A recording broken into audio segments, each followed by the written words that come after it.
Paz do Senhor, meus irmãos, estaremos estudando a lição 12 da Revista dos Jovens, a realidade bíblica do Evangelho na cultura. Tema trimestre padrão bíblico para a vida cristã, caminhando segundo os ensinos das Sagradas Escrituras. Então, vamos falar hoje sobre a cultura, sobre as artes, sobre a ciência, e veremos também que o Evangelho influencia todas essas áreas, não pode ser confundido, Temos um vídeo, inclusive vou colocar o link na descrição desse vídeo, apontando para uma defesa que o pastor Douglas Batista faz no Senado, a respeito de um projeto de lei que quer equiparar o cristianismo a uma manifestação cultural. Então não podemos confundir manifestação cultural com o cristianismo, porque a manifestação cultural, como veremos na lição, é um produto dos homens. Os homens produzem arte, produzem costumes, produzem tecnologia e transmitem. Mas o cristianismo não. Ele é originado em Deus, através da revelação da sua palavra, é algo eterno, louvado seja o nome do Senhor. Ou seja, o cristianismo ele não é amoldado pelos homens, nem uma criação dos homens. Ele influencia, ele transforma as culturas quando abrem, quando a sociedade busca a Deus, buscam a sua palavra. Inclusive, a própria Bíblia influenciou as leis no mundo. Hoje que o homem quer a cada dia se afasta mais de Deus e quer até proibir a Bíblia de entrar em determinados meios. Mas o cristianismo ele tem esse poder transformador, como veremos na lição. Nós não queremos erradicar a cultura, a gente só transforma aquilo que é pecaminoso, aquilo que é errado. Então, à luz da Bíblia, aquilo a gente não aceita, não se contamina. Mas a gente tem que transformar o mundo, como diz Romanos 12, Não vos conformeis com este mundo, mas transformai pela renovação do vosso entendimento. Então, vamos falar sobre essa relação do cristianismo com a cultura, com a ciência, com as artes, E veremos que devemos permanecer fiel na palavra e transformar o mundo. Glórias a Deus. Texto principal: dos filhos de Zacar, deste da ciência dos tempos, para saberem o que Israel devia fazer, os dentos de seus chefes e todos os seus irmãos que seguiam a sua palavra. 1 Crônica 12:32. O contexto aqui de 1 Crônica são aqueles homens, todas as tribos de Israel, que foram até Hebrom para fazer Davi rei, para unificar ali o reino, depois da morte de Saul. Então ele se une ali para tornar Davi rei de toda Israel. E dentre esses homens havia esse de Zacar. Então eles eram entendidos os acontecimentos, a função deles seria essa forma como conselheiros, pois eles detinham conhecimento e tinham essa possibilidade, Então eles tinham uma certa ciência e poderiam contribuir ali para o reino de Davi. A gente vai ver aqui durante a lição que a religião não é inimiga da ciência, pelo contrário, muitos descobrimentos científicos partiram de cristãos, que a partir da Bíblia vão buscar conhecimentos para explicar o mundo, Então Deus é que dá entendimento aos homens, Deus é que abre as portas das tecnologias para que os homens inventem e criem. Louvado seja o nome do Senhor. Agora, quando os homens querem isolar Deus, querem tratar a palavra de Deus como algo mitológico, algo fantasioso, acabam sucumbindo às suas próprias vaidades, ao seu próprio egoísmo. Então, a Bíblia, a palavra de Deus, ela não erradica cultura, nem arte e nem ciência, mas ela denuncia e condena o pecado nesses meios. Por exemplo, a arte, Deus gosta do que é belo, do que é estético, mas quando se faz arte, ou visando a idolatria, ou a sensualidade, ou a manifestação do pecado, é claro que a Bíblia vai condenar isto. Glórias a Deus, como hoje a gente vê na cultura, na arte, sendo usada como instrumento de Satanás para divulgar a ideologia de gênero e todos os outros pensamentos progressistas que vão querer ser contrário à palavra de Deus, os princípios bíblicos que formou nossa sociedade, mas hoje pessoas querem tirar todos os fundamentos e firmar suas casas na areia. Resumo da lição: o Evangelho nos ensina a interagir com a cultura de nossos dias, sob a perspectiva da palavra de Deus. Glórias a Deus. Depois, irmãos, assistam o vídeo dessa defesa, nessa audiência pública que o pastor Douglas Batista fala a respeito da manifestação cultural e do cristianismo. São coisas distintas e com origens distintas. O link do vídeo vai estar na descrição. Os objetivos: mostrar a importância da cultura, saber que o Evangelho não é contra a ciência e ressaltar o poder transformador do Evangelho em todas as culturas. Glórias a Deus. E o texto bíblico se encontra em Atos 19, de 11 a 20. E Deus, pelas mãos de Paulo, fazia maravilhas extraordinárias, de sorte que até os lenços e aventais se levavam do seu corpo aos enfermos, e as enfermidades fugiam deles, e os espíritos malignos saíam. E alguns dos exorcistas judeus ambulantes tentavam invocar o nome do Senhor Jesus sobre o que tinham espírito maligno, dizendo: Enconjuro-vos por Jesus, a quem Paulo prega. Os que faziam isto eram 7 filhos de Seva, judeu principal dos sacerdotes. Respondendo, porém, o espírito maligno disse: Conheço Jesus e bem sei quem é Paulo, mas vós quem sois? E saltando neles os homens que tinham o espírito maligno, e assenhorando-se de 2, pôde mais do que eles, de tal maneira que nus e feridos fugiram daquela casa. E foi isto notório a todos os que habitavam em Éfeso, tanto judeus como gregos, e caiu temor sobre todos eles, e o nome do Senhor Jesus era engrandecido. Muitos dos que tinham crido vinham confessando e publicando seus feitos. Também muitos dos que seguiam artes mágicas trouxeram seus livros e os queimaram na presença de todos. E feita a conta do seu preço, acharam que montava 50.000 peças de prata. Assim a palavra do Senhor crescia poderosamente e prevalecia. Então, aquele costume pagão, aquele costume mau de seguir artes mágicas ali, ou feitiçaria, foi transformado através do conhecimento do Evangelho. Então, o Evangelho que Paulo pregava não tratava-se de palavras persuasivas, mas do poder de Deus. E o poder de Deus revelado ali, manifestado em Éfeso, transformou essas vidas e eles abandonaram práticas da sua cultura que eram pecaminosas. Então, a palavra do Senhor, onde entra é luz. E a luz mostra os defeitos, as falhas, os erros. Aleluia. E não há comunhão nenhuma entre as trevas e a luz. Então as trevas têm que ir embora. Inclusive as trevas da ignorância. Pessoas vão atrás de doutrinas de demônios, de doutrinas de homens. Aleluia. Por não conhecer a verdadeira palavra. Por não conhecer o verdadeiro evangelho, a doutrina de Deus. Que Deus nos guarde e nos vacine nesse tempo presente. Para que a gente examine a Escritura e não erremos. Aleluia. E busquemos o Senhor para aprender dele, que é manso e humilde coração. Introdução. Quando se fala a respeito do Evangelho e o seu alcance, é preciso que se observe as transformações que ele gera nas culturas onde chega. Na história da humanidade, percebe-se que muitos países passaram por grandes transformações sociais positivas. Quando o Evangelho chegou em suas terras, famílias foram valorizadas, as mulheres respeitadas, crianças educadas e pessoas tiveram um rumo em suas vidas. Nessa lição veremos a importância que o Evangelho tem para a cultura de nossos dias, independentemente do lugar em que ele se encontra.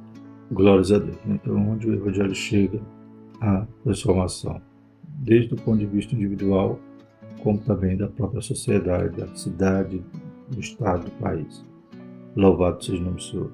E o Evangelho traz essa mensagem de respeito, de valorização da vida, glórias a Deus, valorização das mulheres, idosos, tudo isso.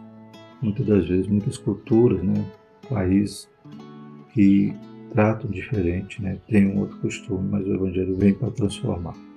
Hoje mesmo, vivemos numa nação que a apologia ao aborto, juízes, deputados, senadores estão aprovando leis ou deixando de proibir práticas que vão contra a vida. Então a palavra de Deus não aceita isso. A palavra de Deus é um princípio básico, uma verdade absoluta.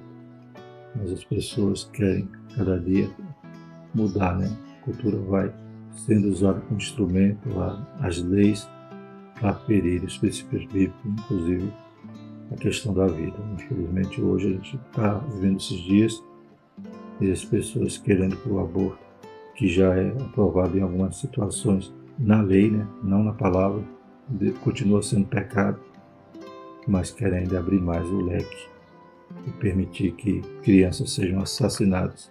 E muitos políticos, ou juízes estão sendo os atores dessa mudança cultural do nosso país, que vai nos levar à maldição, é claro.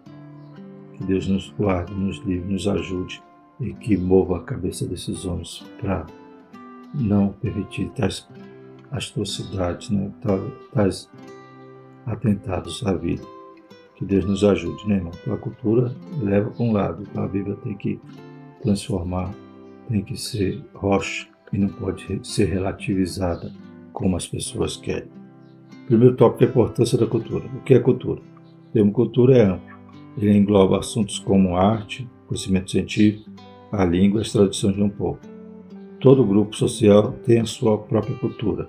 A comida, a forma de se vestir, de trabalhar, de falar, é a maneira como interage com o ambiente entre si, são componentes da cultura, né? Então, até mesmo num país continental como o nosso, a gente sabe que cada parte tem a cultura, tem os costumes, né? Tem a maneira de agir, de fazer as coisas, de falar, culinária, né? Então, a gente sabe que cultura é algo variado. E essa cultura é aprendida, transmitida de pai para filho, né? Tudo aquilo que é a criação da sociedade, a criação humana, e é comunicada, ela é transmitida de pai para filho.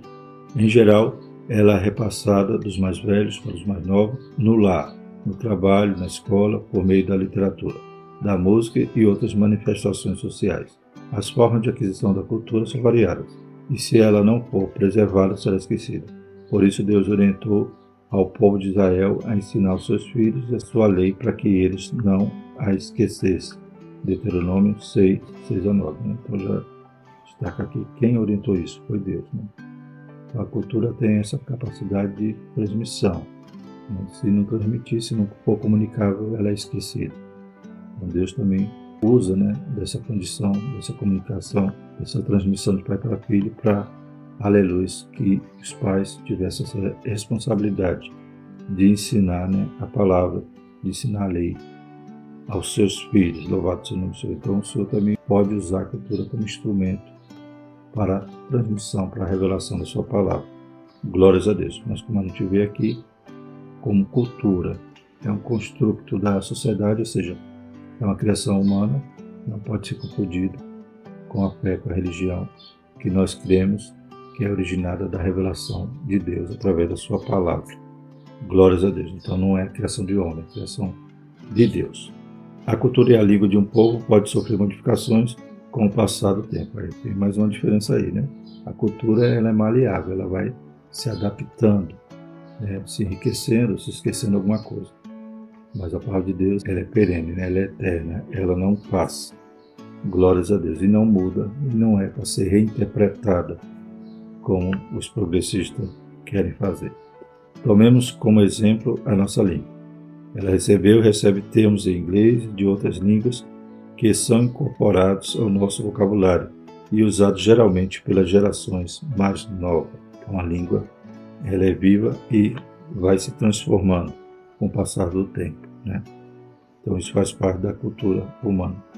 Segundo subtópico, a cultura do Antigo Testamento. O ambiente em que o Antigo Testamento foi escrito tinha a cultura voltada em boa parte para a criação de animais e o cultivo e colheita de grãos. A família era responsável pela educação dos filhos e pela passagem das tradições familiares e nacionais, e por iniciá-lo na fé que caracterizava o povo de Deus e o seu concerto com o Eterno. Então, de forma geral, a cultura aborda esses aspectos, né, de uma vida campestre, de uma vida com a economia voltada à criação de animais, à plantação, e essa questão dos pais terem essa responsabilidade, terem essa liderança na família. Então Deus também utiliza-se desses aspectos para que os pais tivessem essa responsabilidade com os filhos e para que, né, a nação de Israel, que deveria ser diferenciada das outras nações, pois tinha sido escolhida para ser o povo de Deus, então tinha uma responsabilidade maior e mais excelente. No aspecto do trabalho, havia casos em que a escravidão era corrente, mas também havia empregados remunerados, pessoas livres que trabalhavam e recebiam salários. Em seus primórdios, os hebreus foram vítimas de uma cultura de escravidão, mas pelo poder de Deus saíram para uma cultura de liberdade, na terra que Deus prometeu que daria a Abraão. Então, a cultura geral, onde eles estavam inseridos, era essa cultura de escravidão. Eles mesmos foram escravos. mas Deus vai, na lei, inserir inúmeros mandamentos em relação à limitação, né, dessa condição cultural que havia nos outros povos, né? Inclusive um judeu, não, se ele aqui se endividasse, se vendesse como escravo, né, então ele não foi capturado para ser escravo, ele mesmo pagou sua dívida com o seu trabalho, se vendendo como escravo. Tinha um período, né? Então não era para ele ser escravo a vida toda. Então a lei era para poder diminuir a consequência, né, do pecado ali na cultura, que era a escravidão. Deus não queria escravidão. Deus libertou o povo da escravidão. E era para tratar as pessoas, os estrangeiros, com respeito, com amor, né, e até socorrendo. Na cultura israelita, a família era patriarcal e os pais, para evitar dificuldades de relacionamentos, tinham participação muito ativa na escolha dos cônjuges para seus filhos. Observe-se que Abraão fez seu servo mais velho de sua casa jurar que não tomaria a mulher das filhas dos cananeus para seu filho Isaque.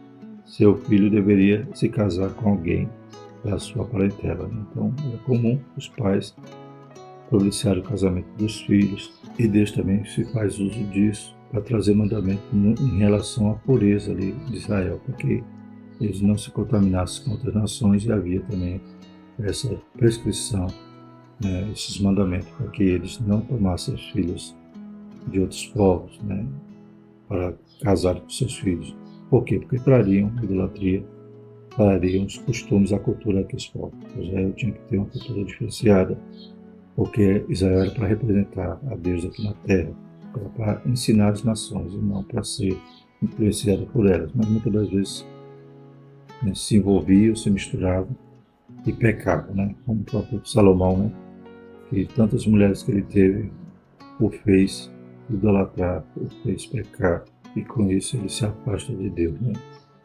Alguns estudiosos creem que Provérbios, né, Salomão escreve ali uma idade mais jovem, porém Eclesiastes já no final da vida. A gente vê que tudo que ele fez, né, tudo que ele comete erro, ele comenta ali em Eclesiastes.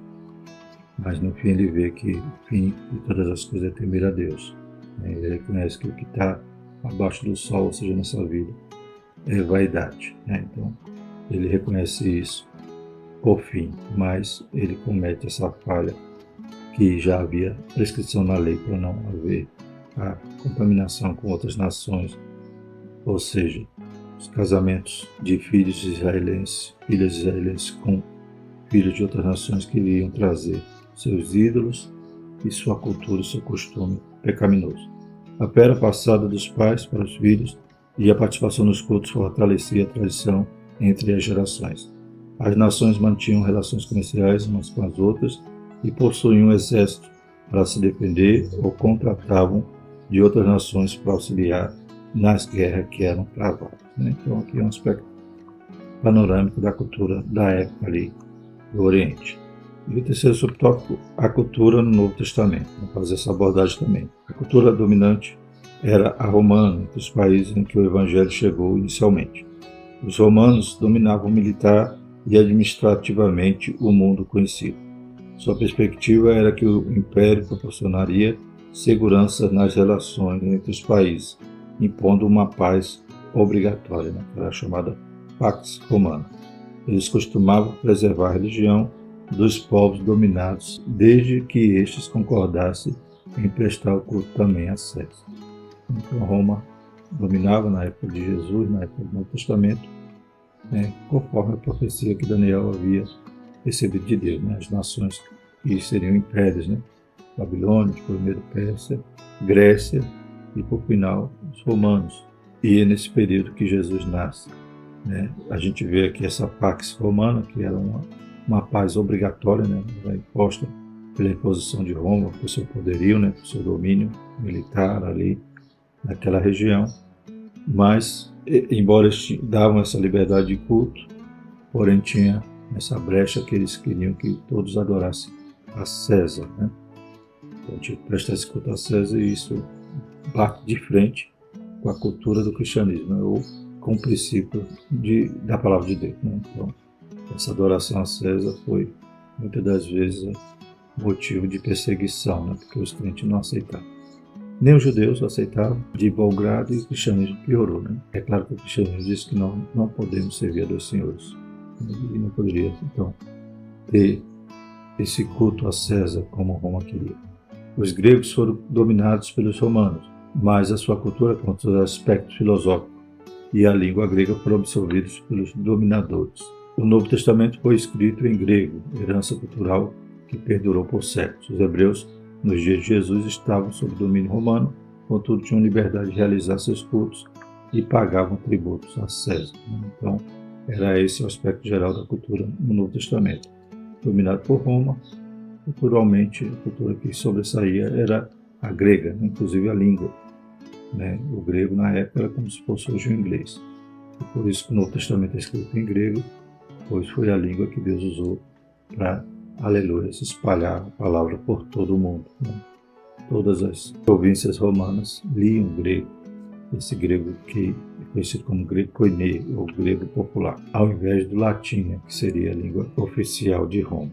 Glórias a Deus. O segundo tópico, então, fala sobre o Evangelho e a ciência. Então, falamos dos aspectos culturais no Antigo e no Novo.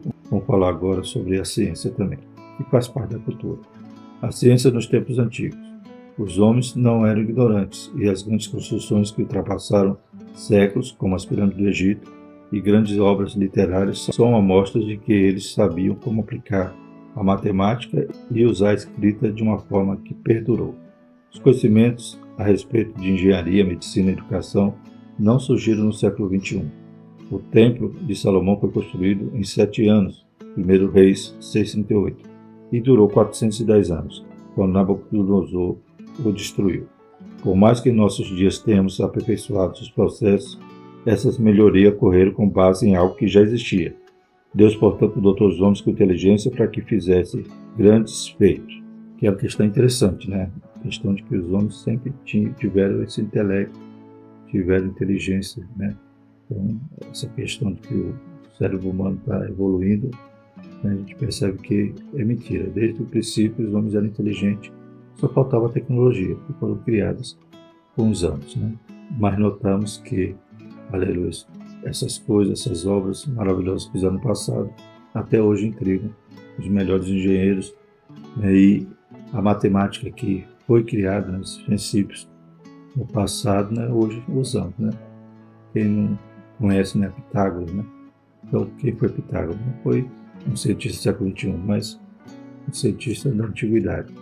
Glórias a Deus, um matemático. Então, a gente percebe que Deus já dotou os homens de conhecimento, de intelecto, e essa ciência hoje só prospera. As técnicas, as tecnologias são criadas baseadas no que já existe.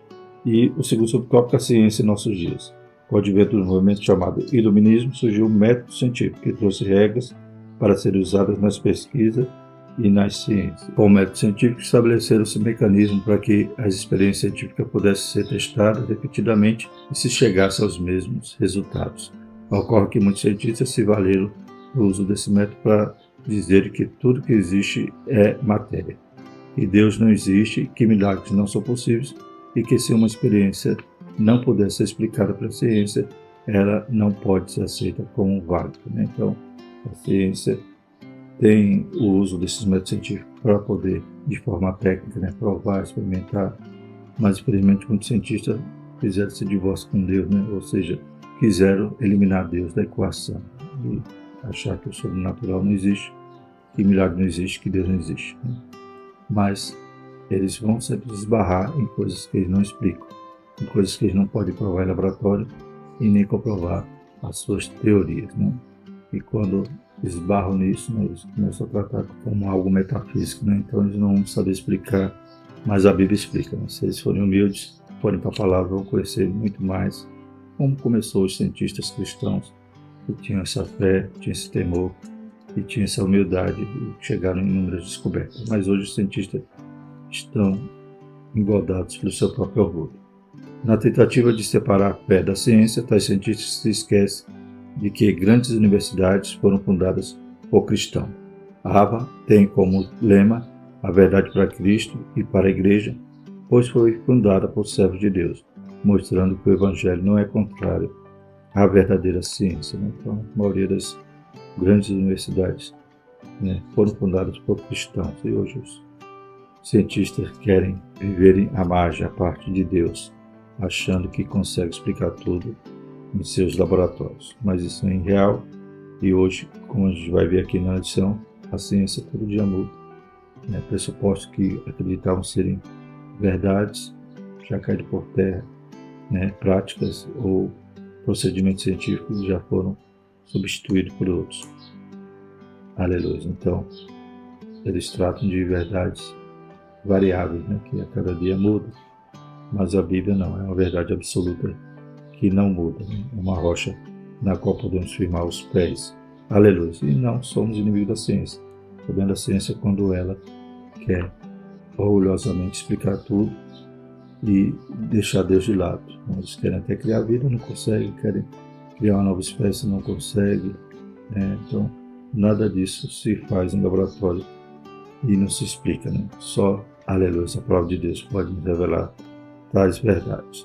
E só Deus, que é Criador de todas as coisas, é o motor primeiro, né? Aleluia, é o princípio de todas as coisas. Terceiro subtópico, a ciência e a Bíblia. Um dos maiores problemas para algumas pessoas é conciliar a ciência com a Escritura Sagrada. A palavra de Deus não é um livro de curiosidades, nem tem por objetivo se colocar como um manual científico. Ela não depende da validação da ciência humana ou do método científico para ser o livro de Deus. A Bíblia diz que Deus criou o homem a partir do pó da terra, que existe a ressurreição, que os milagres são possíveis e existem. Coisas que muitos cientistas insistem em dizer que são fatos impossíveis. Então, o que eles não explicam, eles taxam como algo irreal, né? Mas está aí para todo mundo ver. Louvado seja o nome do Senhor, e quem experimenta de Deus prova tudo isso. Reconhecemos que o método científico tem seus méritos para direcionar a pesquisa científica e que o respeito a ele resulta em critérios que norteiam os grandes avanços que nos conduziram até aqui. Mas também entendemos que a ciência não tem resposta para todas as coisas, pois ela é limitada. Muitas descobertas e invenções científicas, com o passar do tempo, foram descontinuadas. Pressupostos foram contraditados e tratamentos médicos substituídos. Por estar em constante mudança, a ciência não pode ser tida como uma validadora para a fé cristã. Isso não significa que ela e a Bíblia não possuem pontos de concordância, e sim que a palavra de Deus não tem por objetivo ser validada pela ciência para produzir seus efeitos na vida de uma pessoa. Então a Bíblia não depende da ciência. Pelo contrário, a ciência que começa dependendo da Bíblia vai atrás, né, de informações bíblicas para, a partir dali, buscar outros conhecimentos, mas hoje descarta a Bíblia e o homem prefere sempre continuar no pecado, e quanto mais ele se afasta de Deus, ele se acha independente, se acha liberto, mas na realidade vai se envolver em um outro jugo, né? Mas no momento que precisa de Deus, vai estar voltando, né? Vai estar clamando por Deus, né? No momento de uma aflição, de uma dor, de uma desesperança, só Deus pode nos socorrer e nos ajudar. Então, a Bíblia independe da ciência, né? Para que avalie. Glórias a Deus. A gente crê pela fé e experimenta Deus, né? Como aquela ilustração, aquela história que conta que alguém, um ateu, dizendo que não existe Deus, e argumentando, né, com todos os seus leques lá de argumentos, mas o cristão lá, comendo uma fruta, uma laranja, não sei, e pergunta para o ateu, essa laranja é doce ou azedo, né? E ele não sabe explicar. Então, como ele vai explicar Deus se ele não prova? Bem assim a laranja, ele disse. Você não tem como falar, você não tem como argumentar se você não experimentou ainda. Então, experimente e vai ver que ele é real. Louvado seja o nome do Senhor. A ciência não explica a salvação de um pecador, o poder que a oração de um justo tem diante de Deus. O método científico segue regras cujos pressupostos podem mudar, descobertas ou postulados científicos tidos por definitivos há décadas. A palavra de Deus, por sua vez, não muda. Né? Glórias a Deus. 1 Pedro 1:25. Né? Por exemplo, a gente vê também as ciências psicológicas, né? Psiquiatria. Né? Não pode transformar uma pessoa, não pode mudar, mas a palavra tem esse poder. Salva, transforma, até alguém que está lá num presídio, um penitenciário, contei com Jesus, tem uma transformação radical em sua vida. Glórias a Deus. Se arrepende dos seus pecados e passa a ser realmente reformado. Né? Ele vai Ele está em um reformatório penal, que não reforma nada. Pode-se usar qualquer método científico, qualquer método psicológico, mas não vai mudar. Só Jesus pode transformar uma vida perdida, aleluia, pode salvar e pode, aleluia, curar um coração sem esperança. Ele passa a ser um crente fiel, um crente feliz, um crente alegre, produtivo, que vai morar no céu. A ciência não chega nem no batente da porta para tentar explicar isso. E o quarto subtópico, a arte e a Bíblia. Uma das manifestações culturais mais impressionantes é a arte. Muitas poesias eram acompanhadas de música em Israel, e assim os salmos eram cantados. Esculturas não eram aceitas entre os hebreus, pois, por mais que mostrasse uma forma de arte, eram representações da idolatria, algo que Deus sempre condenou. Ele mesmo proibiu os hebreus de tentarem simbolizá-lo por meio de gravuras ou esculturas. Êxodo 20, versículos 4 a 6. O templo edificado pelo rei Salomão era uma obra de arte, pois Deus tem prazer naquilo que é belo, e a própria santidade de Deus é qualificada como bela, né? Então nós devemos adorá-lo na beleza da sua santidade. Salmo 96:6. Entretanto, nenhuma arte que induz a idolatria, a sensualidade ou qualquer outra forma de pecado deveria ser incentivada ou consumida entre o povo de Deus, né? Então a arte é presente até na Bíblia, né? Os hinos, as músicas, né? A gente vê a arte, os instrumentos que Davi criou ali para adorar ao Senhor, né? Glórias a Deus. Só essa parte de escultura que não era permitida, porque Deus disse que não era para fazer imagem de nada, nenhum animal, nada que houvesse na terra, no céu, nada deveria ser simbolizado ali como escultura, né? Isso não era uma arte que era utilizada pelos judeus. Por quê? Porque a maioria das nações utilizavam esse artifício para formar ídolos, né?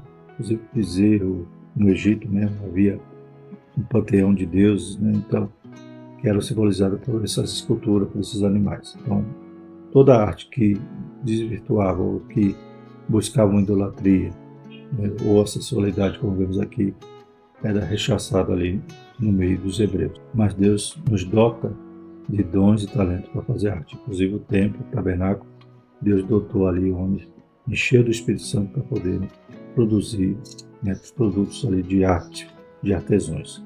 Glórias a Deus. E da mesma maneira hoje, nós não podemos permitir alguma cultura, alguma arte, alguma mídia que venha ofender, que venha desvirtuar os valores que a Bíblia nos ensina, né? Então, pornografia é o que permeia hoje a arte, a cultura, imoralidade, pedofilia, as ideologias pós-modernas que querem, né, imprimir na mente das crianças e dos adolescentes. Então, tudo isso a Bíblia condena e a igreja também, como coluna firme da verdade, não aceita. E o terceiro tópico, uma cultura transformada pelo Evangelho. Então, essa é a nossa parte. Transformar o que está errado, aleluia, e não nos contaminar, como Daniel também não quis se contaminar com os manjares ali da Babilônia. Primeiro subtópico, um Evangelho transformador. É notório que o Evangelho tem realizado grandes e profundas mudanças na cultura à nossa volta. Todos aqueles que tiveram um encontro com Jesus nunca mais foram o mesmo. Tomemos como exemplos aqui o Nicodemos, Paulo, etc. Né? Então ele transforma a pessoa e vai transformar também a sociedade. Na família, um dos ambientes onde a fé cristã tem demonstrado o poder de Deus é na família. O Evangelho torna os pais mais responsáveis na criação dos filhos e os cônjuges mais conscientes no tocante ao amor e respeito. Então a Bíblia mostra o caminho. Se as pessoas pecam, se há casais, né, marido batendo mulher, isso aí não tem nada a ver com a Bíblia. Pelo contrário, é o pecado que ainda habita nessas vidas. Mas quando abre a porta para o Evangelho, quando abre a porta para o Espírito Santo agir na sua vida, há transformação. Então a Bíblia nos mostra o caminho bom, de filhos com pais, de pais com os filhos e de marido com esposa e vice-versa. Os filhos criados no temor do Senhor têm a consciência da vida eterna e que precisam respeitar seus pais para também agradarem a Deus. Coisa que a gente vê completamente diferente no mundo, né? Os filhos já não respeitam pais, professores, nem nenhuma autoridade. Mas a Bíblia mostra o caminho correto. A Bíblia é transformação. A Bíblia não é para vivermos conforme o curso do mundo, mas sim não nos conformarmos com o mundo. E nem ser amigo do mundo, pois quando somos amigos do mundo, tornamos-nos inimigos de Deus. E, por último, na sociedade. A sociedade é abençoada pelo Evangelho e seus efeitos na vida de quem recebe a Jesus. Não são poucos testemunhos de pessoas antes iracundas que tiveram seu comportamento mudado pelo Espírito Santo e tornaram amáveis até com seus opositores. Vale lembrar que a escola dominical nasceu como uma iniciativa do jornalista Robert Raikes, que, percebendo que as crianças ociosas cometiam delitos na Inglaterra, resolveu levá-las para a igreja e ensiná-las na Sagrada Escritura e outras disciplinas. Essa iniciativa social e espiritual trouxe fruto no Reino Unido, Então, transformou a sociedade. As crianças que antes viviam marginalizadas, ociosas, passaram a serem transformadas, serem filhos e depois cidadãos respeitáveis ali na sociedade. Teriam se perdido, mas essa iniciativa desse jornalista de formar ali a escola dominical, ele é conhecido como fundador da escola dominical, aleluia, transformou ali aquela nação. E assim nos Estados Unidos também, Moody, fazia esse trabalho, aleluia, tirava as crianças da rua e levava para a escola dominical. Conclusão: o Evangelho produz mudança significativa na cultura de um povo. A palavra de Deus nos mostra que o pensamento do ser humano foi afetado pelo pecado e que por isso o homem tende a deixar Deus de fora da ciência por receio de que as respostas que tanto procura sobre o passado ou para o avanço que deseja fazer no futuro o obrigue a aceitar a existência do Todo-Poderoso e do seu poder. Glórias a Deus. Então a Bíblia, ela influencia, ela transforma, aleluia, e conduz a vida do homem para o caminho reto e santo. E o principal, o futuro, o porvir, a vida eterna, que as pessoas estão caminhando a passos largos para a perdição, caminho largo, aleluia, mas o Senhor orienta o caminho certo, caminho estreito, a fé, glórias a Deus, uma vida com Deus, uma vida de paz, uma vida de esperança e, aleluia, uma expectativa maravilhosa da volta do Senhor Jesus, onde encontraremos com Ele e estaremos com Ele para todo sempre. Infelizmente os homens preferem outros caminhos e vivem sem paz, sem Deus e sem salvação. E a próxima lição, a última do trimestre, é a realidade bíblica de uma fé que faz a diferença. Glórias a Deus. Vamos agradecer ao Senhor. Maravilhoso eterno Deus, te louvamos pela tua palavra, Pai, que possamos também influenciar a nossa geração, Senhor. Possamos, Pai, ser coluna e firmeza da verdade, não aceitando, Pai, aquilo que está errado, aquilo que os homens querem até mudar, para estar cada vez mais, Senhor Jesus, ofendendo a tua santidade, ofendendo os princípios da tua palavra, ofendendo a vida, Pai. Nos ajuda, Pai, a ficarmos firmes, aleluias, e viver o autêntico Evangelho. Em nome de Jesus nós te agradecemos. Amém. Que a graça do nosso Senhor Jesus Cristo, o amor de Deus e a comunhão do Espírito Santo permaneça sobre nós, hoje e para todo sempre. Amém.